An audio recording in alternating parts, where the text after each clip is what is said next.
Olá, pessoal. Acho que agora vocês estão me vendo e estão me ouvindo, não é? Imagino que o Zé vá direcionar vocês do outro link para cá. É isso?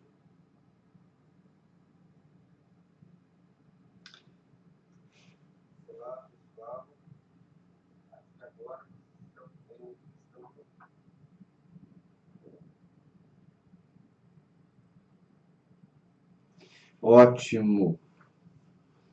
Como eu dizia, boa noite para nós, né? Hoje nós damos prosseguimento a mais um módulo do nosso estudo em torno da obra de Leon Denis e especificamente hoje nós temos um módulo que é muito caro ao meu coração, é um debate muito sensível para nós, que é o debate que gira em torno da ideia da existência de Deus, né? Então, nós damos início hoje ao capítulo 9, que é o primeiro capítulo da segunda parte do livro Depois da Morte. E esse capítulo se chama O Universo e Deus.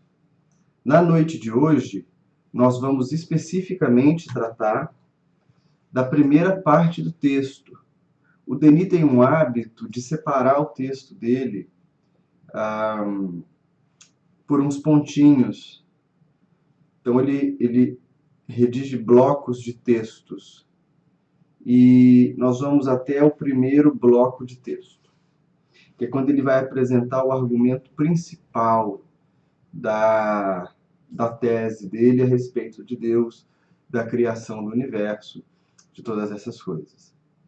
Eu peço a vocês que acompanhem bem detidamente o estudo. Eu acredito firmemente que os ensinamentos espirituais que a gente tem acesso, eles são tesouros espirituais que a gente recebe de pessoas que às vezes empreenderam uma vida inteira estudando, meditando, praticando e realizando em si próprias a sabedoria espiritual. E por isso, o que a gente aprende sobre a vida do espírito é tão raro, não se mistura com o tantão de baboseira que se vende por aí. Por isso é tão transformador. E é importante que a gente lide com a sabedoria espiritual com sacralidade. Eu não disse isso em nenhum módulo até aqui. Por quê? Porque aqui a gente começa efetivamente a falar de espiritismo. E mais do que isso, as reflexões que nós vamos fazer nesse primeiro módulo a respeito de Deus foram recebidas por mim. Eu ouvi pessoas explicando essas reflexões, me indicando livros e outras fontes de estudo. Então é um tesouro de verdade. E eu partilho com vocês reflexões a respeito da divindade que são parte do pequeno tesouro do meu entendimento, da minha reflexão. Então, que seja útil para nós, né, amigos? Comecemos. Não estou vendo ninguém no bate-papo. Vocês vão me dando notícias que de quando em vez eu olho aqui no bate-papo para saber o que está acontecendo.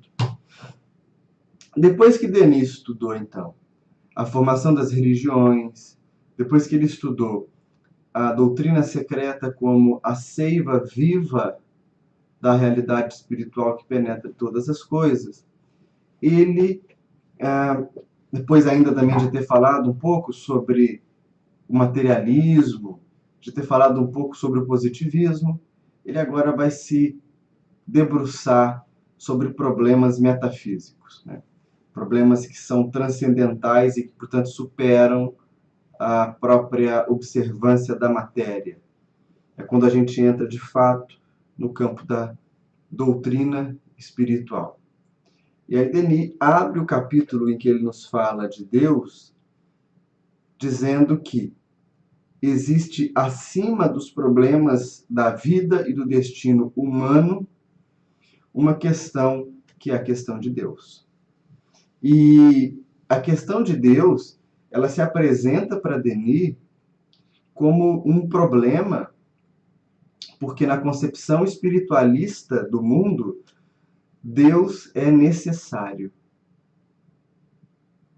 Deus não é uma entidade mágica, Deus não é um ser desprovido de existência concreta, né, que vive aí, sei lá, em algum tipo de estado estranho.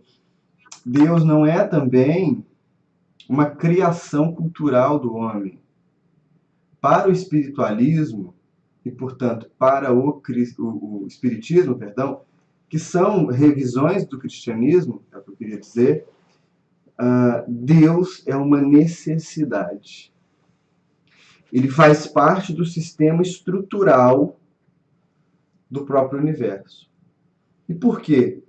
Porque esse ser humano, que somos nós, esse espírito, ele enxerga harmonia, ele enxerga beleza em muitas coisas fora de si mesmo. E, além disso, ele percebe que há uma ordem perfeita que conduz e equilibra tudo que existe no universo. Então, Denis diz para nós que Deus seria um ser superior, necessário e perfeito, uma fonte do bem, do belo, do verdadeiro, e que sintetiza em si justiça, caridade e razão. Então percebam, essa concepção de Denis a respeito de Deus, ela é muito forte, muito marcante, mas ao mesmo tempo ela vai tentar nos apresentar, e Denis consegue fazer isso, uma figura divina que é um pouco diferente do modelo tradicional das nossas crenças. E a gente vai ver isso já já. Para Denis, as leis naturais, essas leis universais tão detalhadas, tão caprichosas, elas não poderiam ser fruto do acaso, porque o acaso não daria conta de produzir uma harmonia tão perfeita. A gente falou um pouco sobre isso quando a gente estava conversando sobre o materialismo. Denis já usa um argumento semelhante, dizendo que o acaso puro e simples não poderia produzir a harmonia, a seleção natural, o desenvolvimento orgânico dos seres, e tampouco a ordem cósmica em que nós estamos inseridos, porque para isso, por análise combinatória aleatória, a gente demoraria muito e muito e muito e muito mais tempo para que as mutações casuais, fortuitas nos seres, para a gente citar um exemplo, para que essas mutações tão precisas acontecessem todas a ponto de nos deixar, enquanto ser humano, numa condição tão boa diante do restante da criação. Então, para Denis, o acaso não dá conta de resolver o problema.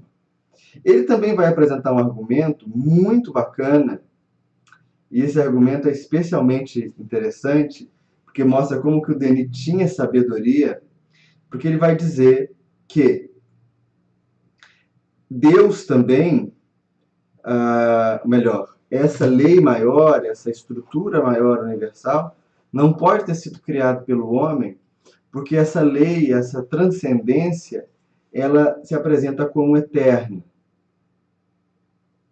E o homem é essencialmente passageiro, transitório.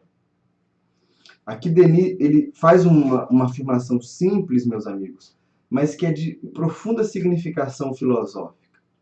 Não é possível que algo que é transitório, que algo que é fugidio, algo que é limitado, por tempo e espaço, como nós definamos algo que seja ilimitado e que está fora do tempo e do espaço.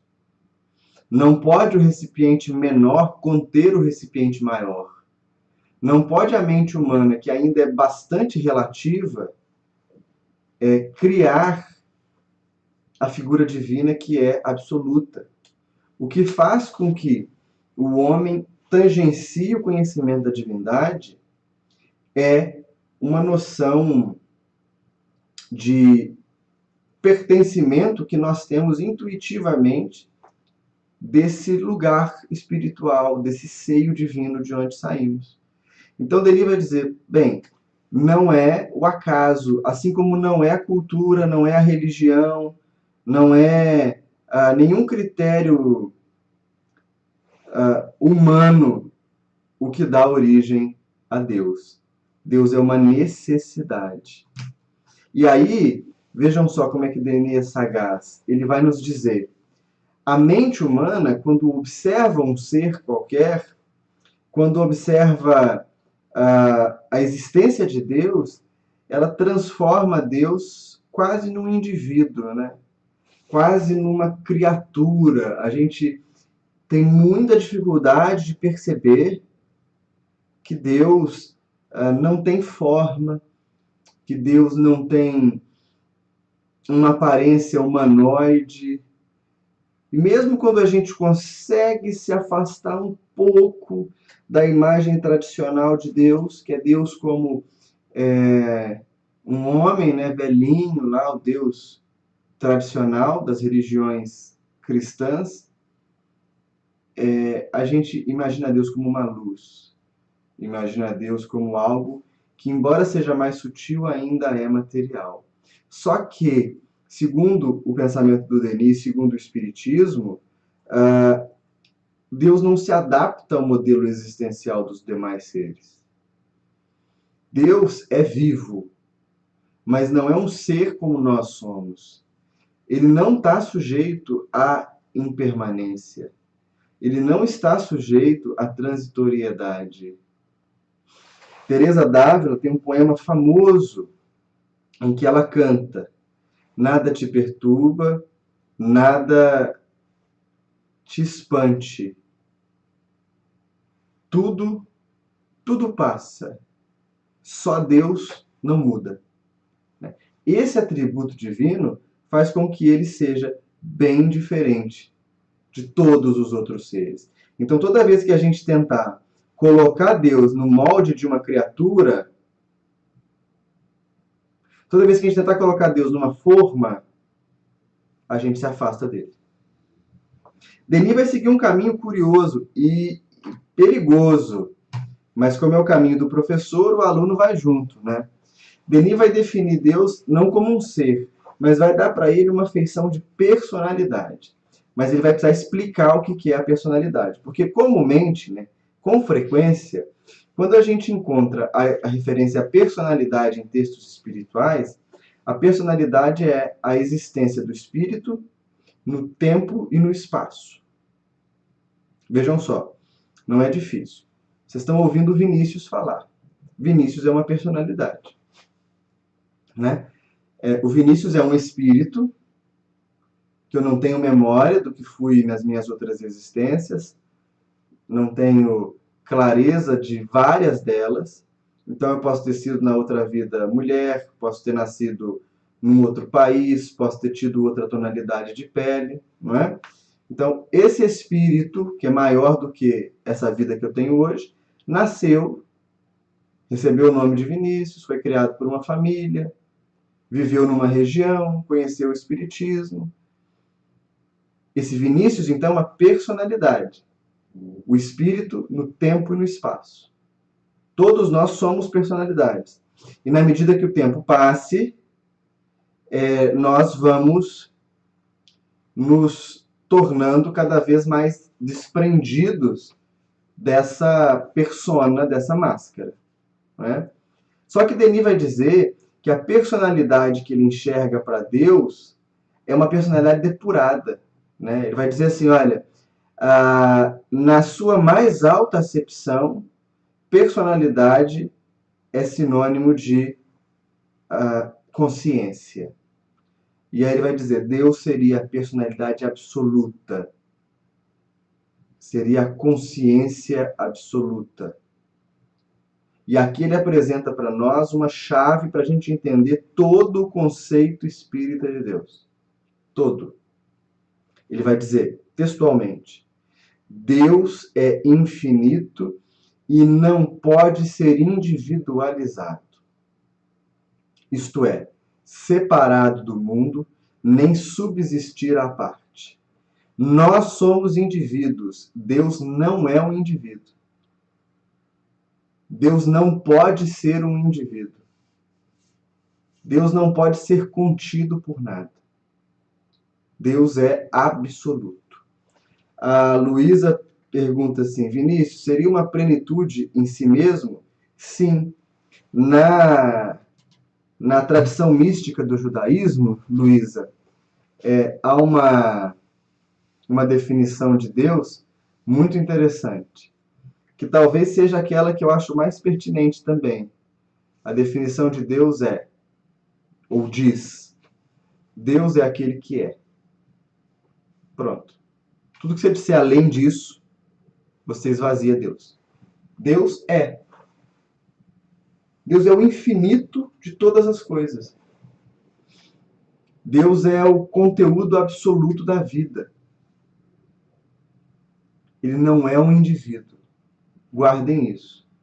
Deus é mais do que um indivíduo. E Deus não pode ser dissociado, separado do mundo, do universo, da criação. Deus existe e se manifesta também pelo universo. Nesse ponto, talvez vocês tenham um pouco de dificuldade para entender. Então, eu elaborei para nós um modelo visual, gráfico, para a gente compreender um pouco de qual compreensão de Deus Denis está tratando. De qual modelo de criação e de entendimento da realidade o Espiritismo trata. Então, eu vou pedir a ajuda de vocês, para que vocês prestem atenção e acompanhem. Eu vou sair da tela, vai entrar o slide e eu vou explicando no fundo. Ok? Vamos lá. Eu fiz uma pequena transparência, né? Transparência, nem usa mais isso. Eu fiz um pequeno slide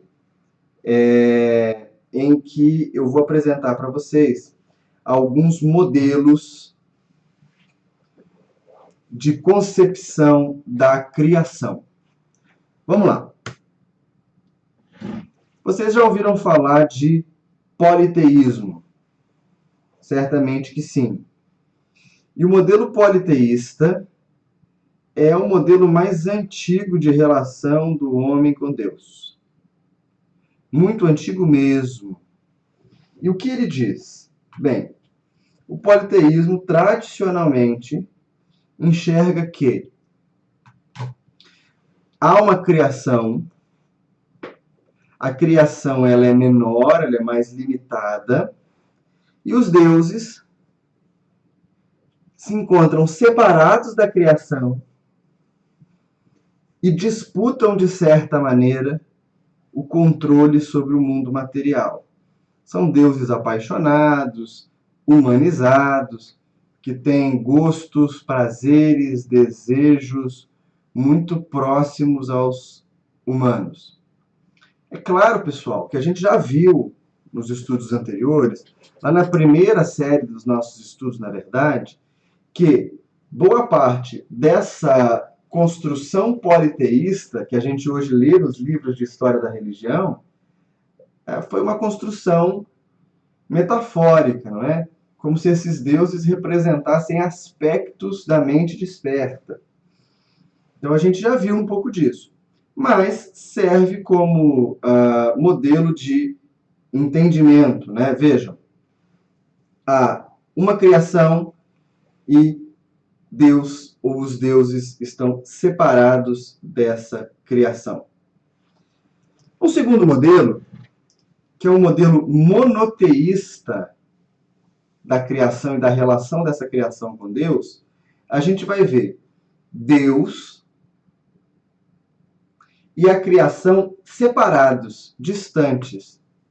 Vejam no esquema que eu coloquei para vocês que a esfera azulzinha existe, Deus existe numa outra realidade, e a seta vermelha simbolizaria aí o processo de amadurecimento que levaria o homem desse mundo, que é um mundo material, concreto, atrasado, rude, duro, difícil, pesado, pecaminoso, né? Aí você pode dar o adjetivo que você quiser. Acima de tudo, esse mundo é um mundo indesejado, né? Para contato com Deus. É como se aqui na Terra a gente vivesse uma experiência punitiva, uma experiência ruim. Como se aqui na Terra a gente não tivesse possibilidade de salvação.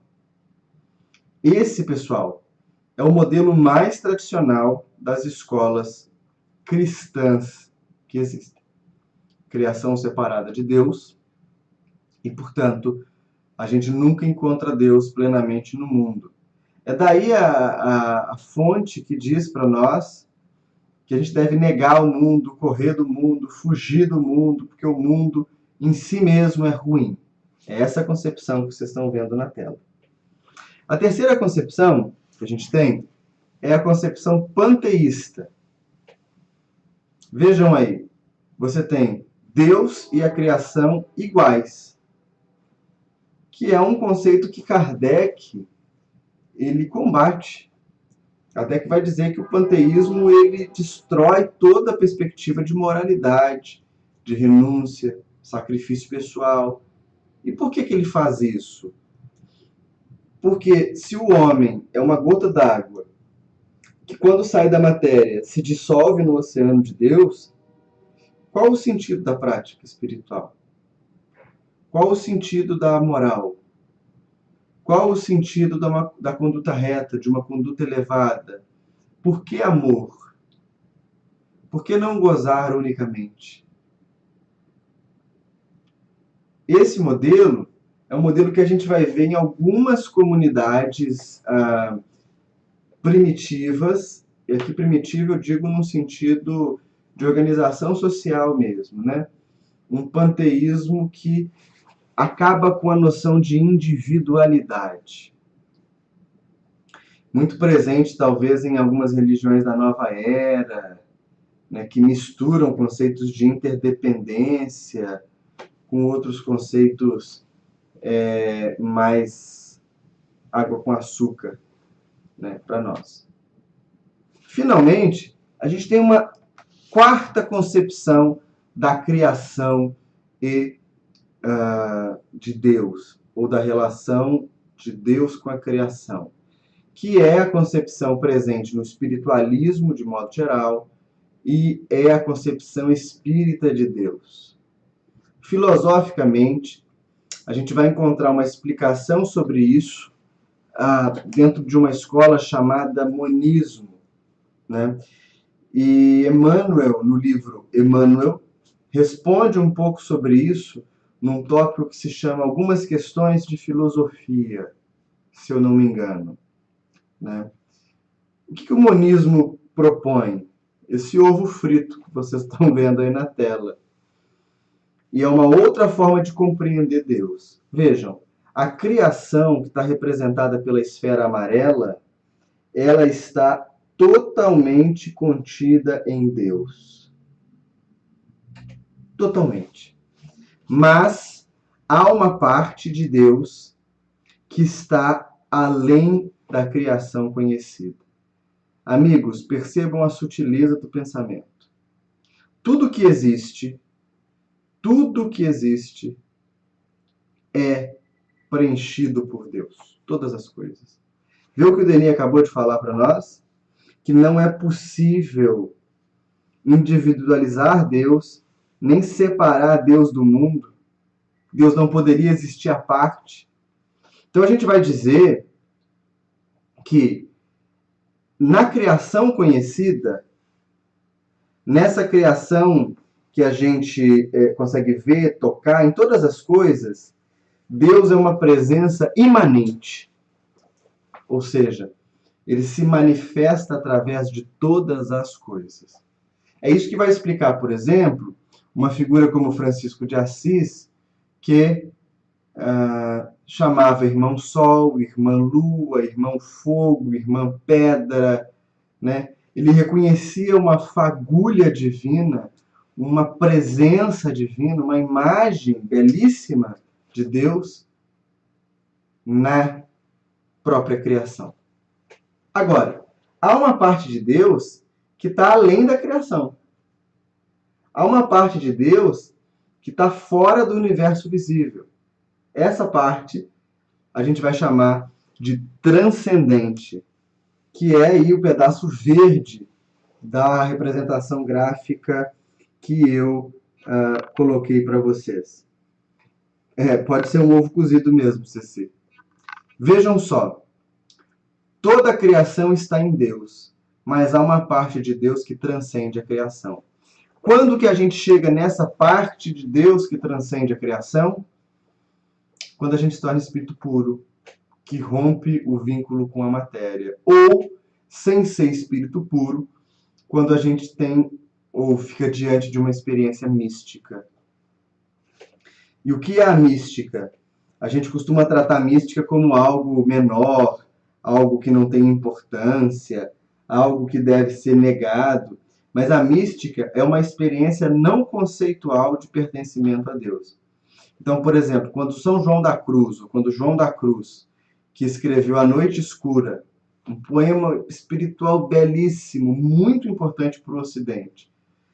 Quando Teresa d'Ávila escreve o castelo, as moradas interiores, que ela tem esse momento de volição, que ele tem esse momento de volição, em que ele contempla essa parte de Deus que está além da matéria, é difícil colocar em palavra.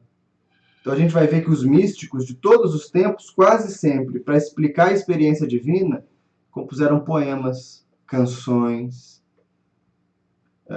mantras, né? Algo que não diz da experiência que teve de fato, porque ela não consegue ser colocada em palavra. Então, para a gente sair dessa faixa amarela, né? Da esfera amarela, que é a esfera concreta da criação, ou a gente se torna espírito puro, que é o destino da evolução, ou a gente tem esse insight místico, né? Que também é fruto da evolução. A mística é a característica do espírito que já consegue perceber Deus fora de si, consegue perceber Deus nas coisas. Vejam, essa é a concepção espírita de Deus. Então, não faz sentido, como alguns companheiros às vezes tentam dizer, ou tentam convencer a gente através de livros, através de palestras e tal, de que o mundo é um lugar ruim, de que o mundo é trevoso, de que estar na matéria é sinônimo de pecado, crime. Não, não. Na prática espiritual, quando ela se desenvolve, o altar do culto a Deus se torna o mundo. Simples assim. Cada coisa que existe, cada estrutura viva, cada faceta geológica do mundo, cada folha da árvore, cada pessoa na rua, cada pernilongo, cada animal, tudo, tudo, tudo, tudo é um convite para que a gente penetre no psiquismo divino. É isso que Paulo vai dizer lá no finalzinho do Livro dos Espíritos, quando ele responde, na verdade ele comenta uma questão dizendo que gravitar para a unidade divina, este é o destino da humanidade.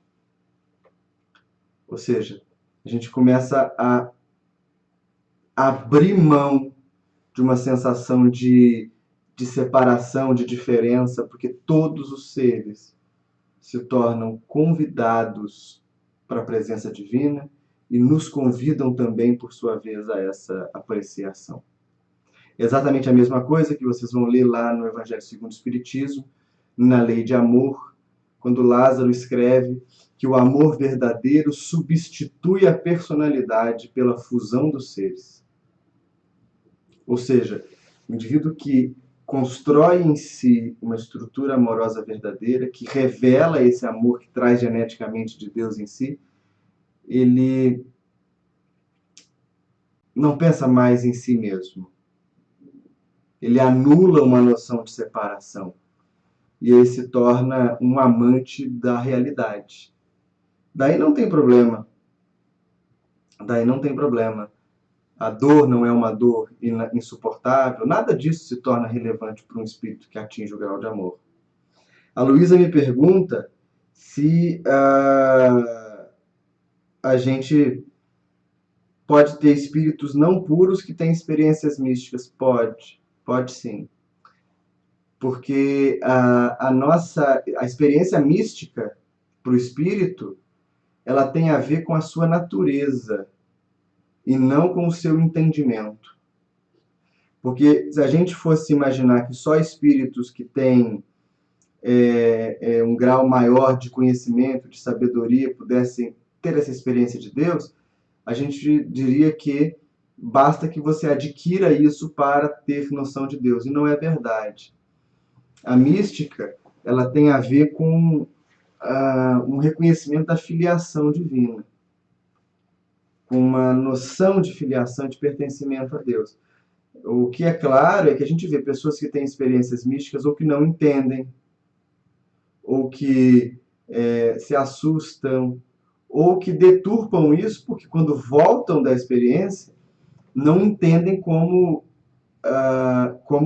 transmitir aquilo em palavra e acabam contaminando com as suas próprias questões. Mas há grandes místicos, sobretudo no Oriente nós temos muitos místicos que têm experiências genuínas. E geralmente o místico não é alguém que fala sobre a sua experiência, né? Ele guarda para si. O Leonardo Rocha pergunta aqui se o distanciamento de Deus é revolta. Não sei se é revolta, Leonardo. Sabe por quê? Porque se eu pergunto para você, qual é o oposto de fé? Aí você pode dizer que o oposto de fé é descrença. Não é. Porque aquele que é ateu ou que não tem fé, ele na verdade crê em muitas coisas. Ele só não crê naquela forma tradicional da religião. O oposto de fé, e eu acredito que seja também o maior distanciamento de Deus, é a solidão. É a solidão. Quando a gente vive num estado de revolta, a revolta, assim como outros venenos da nossa mente, ela nubla a nossa visão. Ela obscurece a nossa capacidade de perceber Deus nas outras coisas. Mas quando a gente se afasta disso totalmente, a gente entra numa sensação de desamparo profundo, de melancolia aguda, de perda de sentido existencial. Quando você ama o seu cachorro, quando você ama a sua calopsita, a gente não sabe disso. Mas a gente está exercitando um amor que também é divino. Quando todos os amores perdem sentido, a sensação é solidão, desamparo. A Felícia pergunta para mim, quando uma mulher aborta um bebê, como é a forma que ele volta para a espiritualidade? Com a forma que ele tinha antes. Pode passar um período de provação e de angústia pelo trauma do aborto, mas em pouco tempo ele assume a forma que tinha antes de reencarnar e vai seguir a vida dele. Então, até aqui, pessoal, vocês entenderam esses modelos? É importante a gente ter isso em mente, porque é exatamente isso que vai ajudar você ou eu, a não jogar lixo no chão. É isso que vai ajudar eu ou você a ter um consumo consciente dos produtos que são produzidos industrialmente. E por quê? Porque se tudo é uma experiência que pode me conduzir a Deus, como é que eu posso agir com desprezo ou falta de cuidado com qualquer uma das criações divinas? Vejam, é muito sofisticado. Eu, ultimamente, não tenho falado mais sobre Deus. Eu conduzi alguns seminários, conduzi alguns retiros, cheguei a fazer um estudo longo, até na Rede Amigo Espírita, com o tema Deus e o Universo. E eu pedi o Zé para tirar do ar os estudos, porque eu acho que esse tema é um tema que merece ser conversado tete a tete, né, pessoalmente. Mas essa pincelada geral que eu apresento para vocês agora, ela serve só para a gente mudar uma visão inicial que temos de Deus. Ok? Ele não está separado, ele não está longe, ele está em qualquer lugar que você esteja. Continuando, então, Denis vai dizer, e uma coisa que é importante a gente também ler com atenção: Deus não pode ser provado pelos sentidos. Ele não se manifesta através de provas concretas, como quando você faz uma experiência química. Deus se manifesta no impulso humano de se elevar acima das questões materiais. O seu cachorro não tem noção de Deus. O seu cachorro não consegue ter noção da divindade. Por quê? Porque ele é movido por instinto. E o instinto é totalmente dependente da concretude. O teu cachorro não programa mudar de casa, o teu cachorro não planeja uma viagem, o seu cachorro não pensa em escrever um livro que vai ficar para a posteridade, o seu cachorro não faz nada disso. O homem, naturalmente, quando atinge esse estado de humanidade, ele também conquista um grau de abstração, de planejamento, e isso dá para ele o sabor da eternidade, né? A gente começa a contemplar a vida por uma ótica da longa duração. A gente tem capacidade de planejar ideias, de planejar esforços, de planejar coisas que são além da matéria. E a gente não vive, então, só para gozar, só para ter prazer, só para ter a experiência da finitude em si. É aí que a gente consegue observar Deus. É aí que a gente consegue ver Deus, né? Sentir Deus. Seguindo Denis, antes de eu entrar nesse ponto, deixa eu responder aqui o comentário que o Varney fez, ou o Warne fez, que é que ele disse que sempre achou que a solidão é a maior punição que o ser se aplica. Ela pode ser uma punição que o sujeito se aplica, sim, mas ela pode ser um sentimento. Quando ela é um sentimento, ela é destruidora. Destruidora. Aí o Fabien pergunta se o Espírito tem o DNA de Deus, se o Espírito tem a chama divina. Exatamente isso que você falou, Fabien. Nós somos essencialmente Deus. Essencialmente divinos. Basicamente é isso, não tem nada para acrescentar no que você falou, é só isso. A gente só não se reconhece. E não se reconhece porque a gente permite que a mente viva obscurecida. A gente vê um casaco como esse e acha, nossa, que casaco lindo, eu quero ele para mim porque ele é verdade. Aí cai uma mancha de massa de tomate no casaco, eu digo, nossa, agora eu tô triste, porque o meu casaco predileto caiu massa de tomate.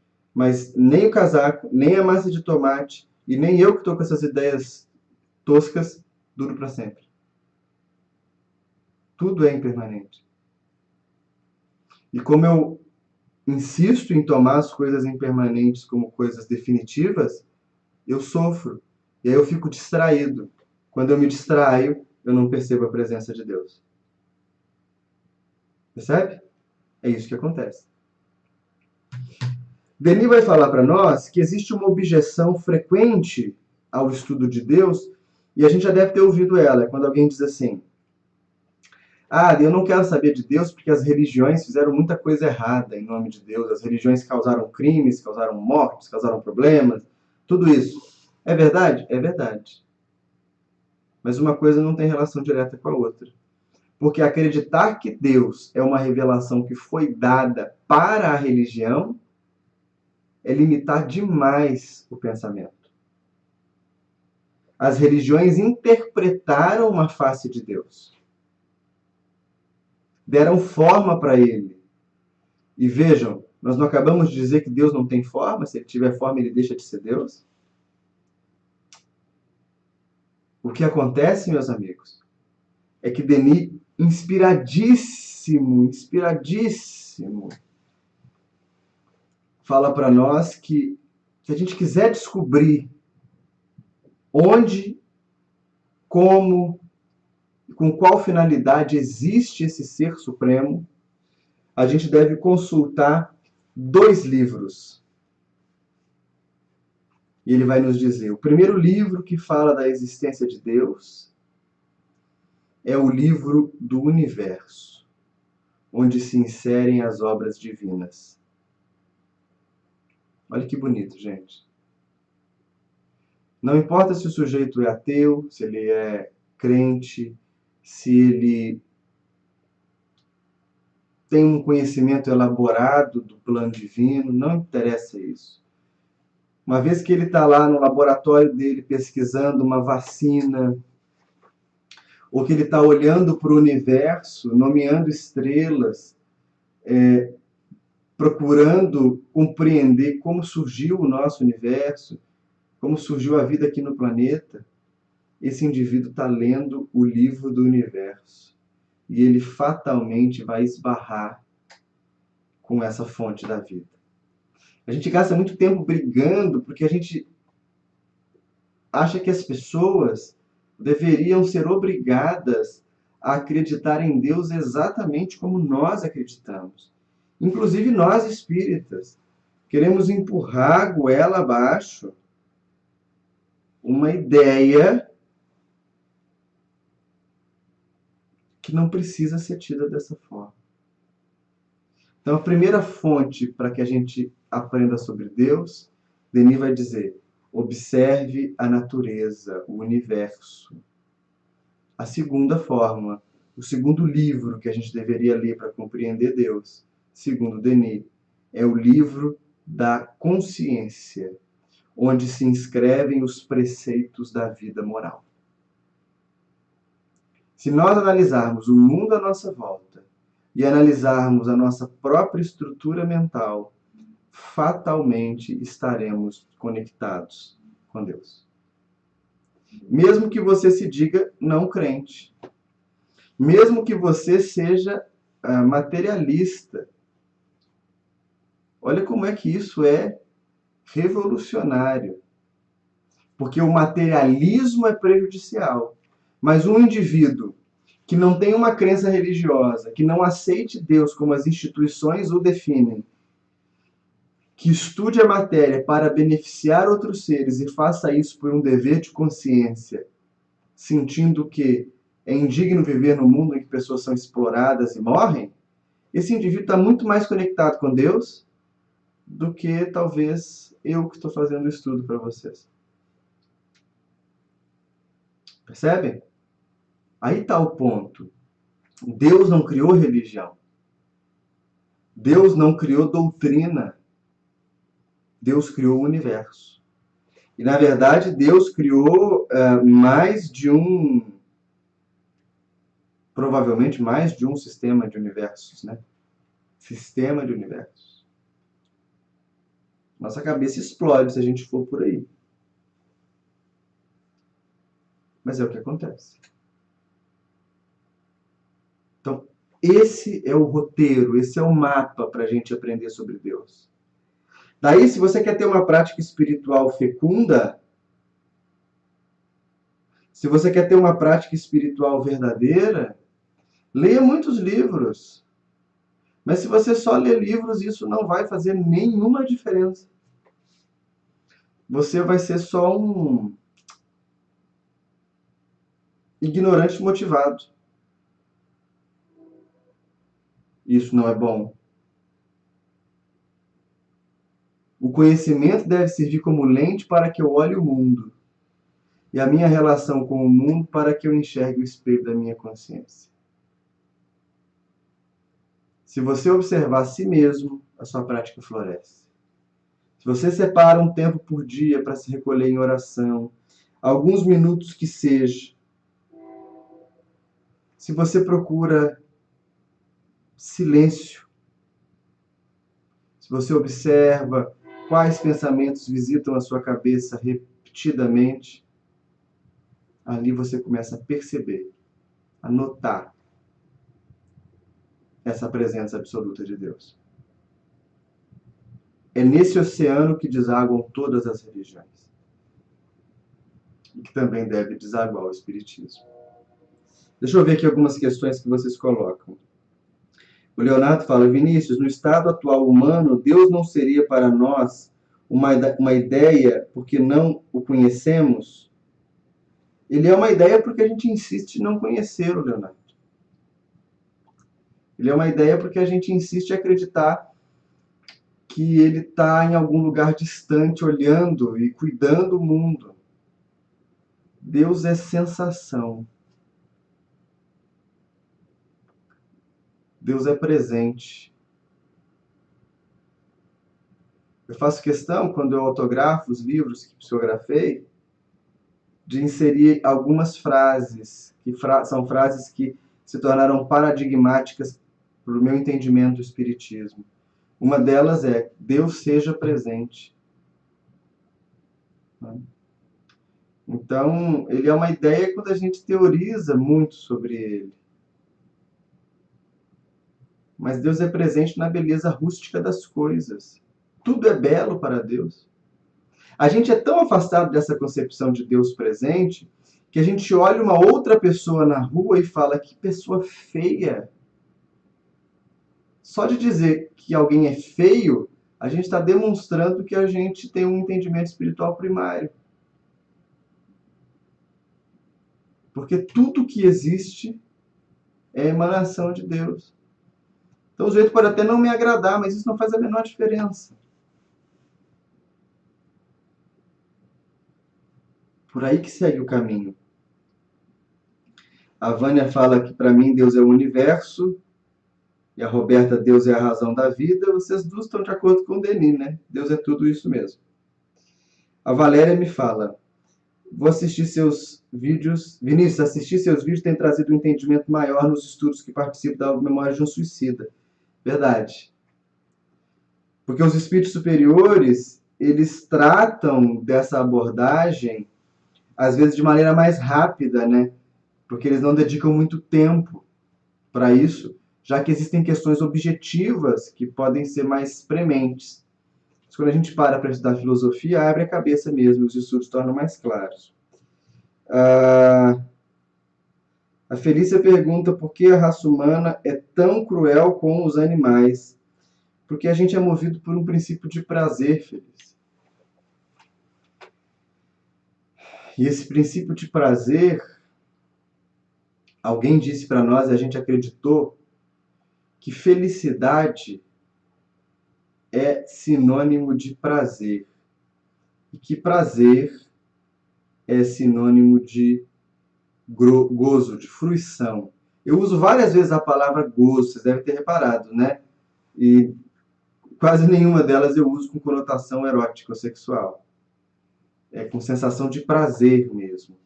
Como a busca pelo prazer é associada à felicidade, a gente se permite ter prazer com o sofrimento dos outros. Não só dos animais. A questão é que a lei agora que começa a notar que existem limites para isso.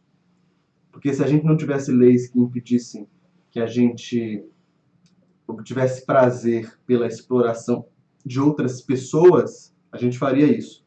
Vide a escravidão que aconteceu no Brasil até pouco mais de 120, 30 anos. Né? Então a gente tem que separar. Nem tudo que causa prazer é fonte de felicidade. Nem sempre felicidade está associada a gozo.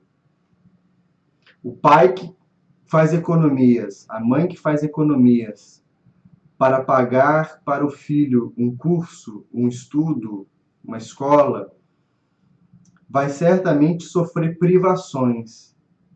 Isso não causa prazer. Mas ao ver o filho progredindo, essa pessoa sente felicidade. A gente tem que mudar esse sistema na cabeça. A Helena Padilha diz: nosso entendimento chega num limite, mas amanhã saberemos muito mais sobre Deus conforme nossa evolução. Devemos ter paciência e acreditar. Exatamente. Mas não de uma maneira muito confortável, sabe, Helena?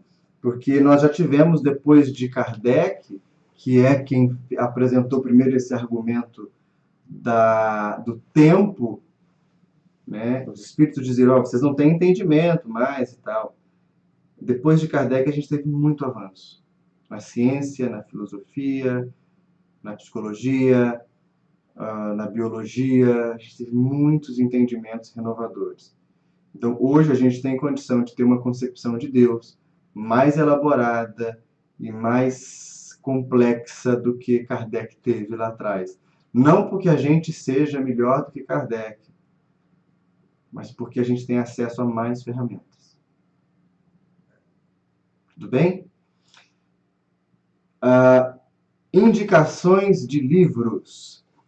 Na semana passada, quando eu terminei o estudo, uma pessoa que eu gosto muito disse para mim que eu citar muitos livros causava nela, eu não esqueci a palavra que ela usou, mas causava fobia, porque ela tinha vontade de ler tudo, mas não tinha tempo e não tinha muito espaço. E calma, eu não quero causar fobia em ninguém.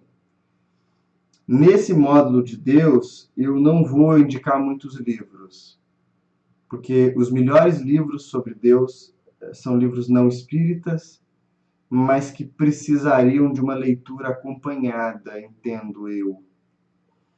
Porque tratam de conceitos e de ideias que não estão no nosso dia a dia. Mas eu queria citar para vocês uma obra.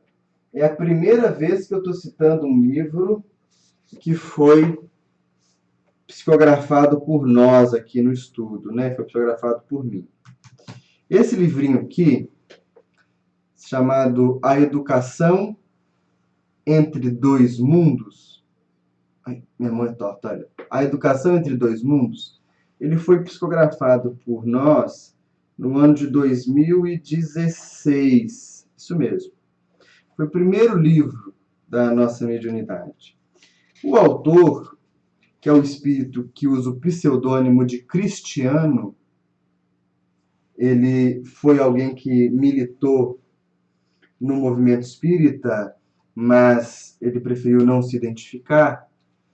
Ele apresenta para nós 5 valores ou 5 saberes que pautariam a educação no mundo espiritual. Como os espíritos estudam, o que é importante para que a alma desperte conhecimento. Então, os 5 valores são lucidez, experiência não conceitual, preciosidade da vida, identidade coletiva, múltiplas expressões da verdade. E o que eu indico para vocês é o item 6, que é um capítulo que o Cristiano escreve sobre comunhão com Deus. E aí ele tem 3 itens. Nós temos aqui o próprio capítulo que se chama comunhão com Deus, um item que chama-se Deus no Mundo, e há uma página que foi psicografada por nós também, assinada por Leon Denis, que se chama O Espírito diante de Deus. Todos os debates que a gente está fazendo aqui sobre Deus estão contidos também nesses textos. O livro é um livro de fácil acesso, você consegue pedir na livraria da Casa Espírita, você consegue mandar um e-mail para mim, e aí eu passo para o pessoal da editora aqui fazer contato com você. E é um livro que não é caro e tem conhecimentos preciosos. Então, se eu tiver que indicar para alguém uma leitura a respeito de Deus, introdutória, eu indico o capítulo 6 do livro A Educação entre Dois Mundos, pelo Espírito Cristiano. Tem muita coisa boa aqui que pode ajudar vocês. Eu queria convidá-los a curtir o canal da nossa Casa Espírita, da Sociedade Espírita Primavera. Lá tem muitos estudos bacanas, tem estudos não só meus, mas de outros companheiros, todos muito bons e a maioria deles até bem melhores do que os meus. Falei na semana passada com vocês a respeito do Festival Literário Espírita que vai acontecer aqui em Juiz de Fora, nos dias 28 e 29 de setembro, né? Deem uma olhada no site da Primavera, lá tem todas as informações. Se você tiver curiosidade, entra no site www.cepjf.org.br. O evento vai acontecer durante 2 dias, ele é totalmente gratuito, como eu já falei para vocês. Nós temos um posicionamento muito rígido sobre eventos espíritas pagos. Não se põe preço em ensinamento espiritual. E além dos eventos, né, das palestras, nós teremos uma feira de livros com descontos de pelo menos 30%. Pelo menos 30%. Para que as pessoas possam comprar obras de qualidade, né? De diversas editoras e tal. A gente está fazendo uma pesquisa bem legal. Se você quiser acompanhar, saber mais informações, como eu disse, www.cepjf.org.br. Tudo bem? Nós vamos ter longos estudos ainda um pouco sobre Deus. Eu acho que esse capítulo vai ser dividido para nós em 2 ou 3 encontros. Esse foi o primeiro. Eu espero que vocês tenham entendido. Se quiserem mandar mensagem, se quiserem trocar alguma ideia, se quiserem conversar um pouco sobre alguma coisa referente ao estudo, acabei de colocar aí no chat para vocês o meu e-mail, né? E eu fico feliz da gente estar estudando. O Fabinho escreve aqui que ganhou o livro da mãe dele, né? Eu fico muito feliz, amigo. Muito feliz por você estar também se sentindo bem na prática espiritual. Se a gente não puder ser útil para os companheiros, se a gente não for humano, não tiver o pé no chão, a prática espiritual é uma fábula. E fábula a gente lê as do Esopo, né? Que são legais, as dos irmãos Grimm. Então eu fico muito feliz de você estar feliz também, Fabinho. Amigos, fico feliz por todos vocês. Um beijo muito carinhoso no coração de cada um. Vamos aperfeiçoando a nossa conduta, vamos lapidando a nossa percepção da divindade e certamente sairemos dessa vida melhores e mais despertos que aqui chegamos. Uma ótima semana para todos, com saúde, com virtude, e a gente se encontra na próxima segunda-feira. Um beijo no coração de cada um de vocês.